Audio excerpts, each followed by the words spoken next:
So the Wareham Vikings are coming off a bye week, and they're back in action. And they'll be hosting Seekonk this week, and we can talk about that game. But I don't know. I don't know if I want to, considering how my Vikings have been doing. Yeah, it was a tough season opener.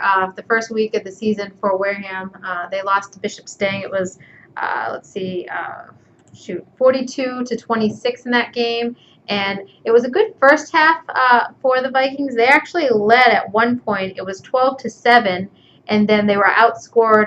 The last couple of minutes of that first half. I think the last 5 or 6 minutes of that first half by the Spartans, who actually took the lead, 22-12 lead into the halftime, and then also kind of blew it open in the second half.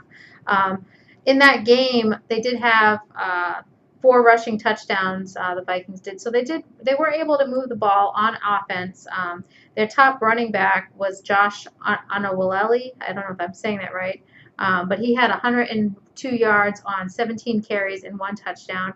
Stephen Toole, he got in the end zone, as well as Nate Moore and Stephen Florendo. All 4 of those guys got into the end zone. They scored for Wareham. I'm assuming those same names are going to be coming out, hoping to come out strong this week against the Seekonk team that really we don't know a lot about.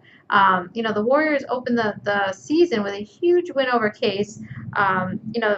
Brendan Smith completed 20 passes in that game for 365 yards and 6 touchdowns.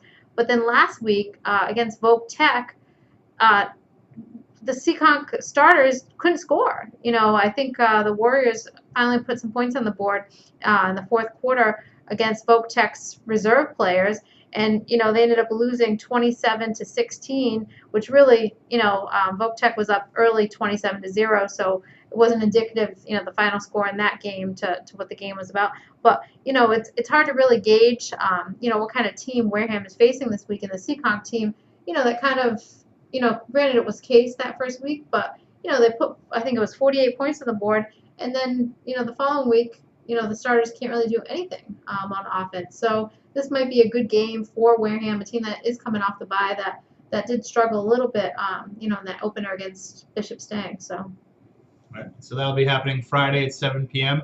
at Spillane Field. And if you head out to the game, or if you can't make it to the game, remember you can follow us on Twitter at @SC_varsity. Tweet us your pictures, your videos, your scoring updates, your thoughts on the game, whatever you want. Right there at SC_varsity.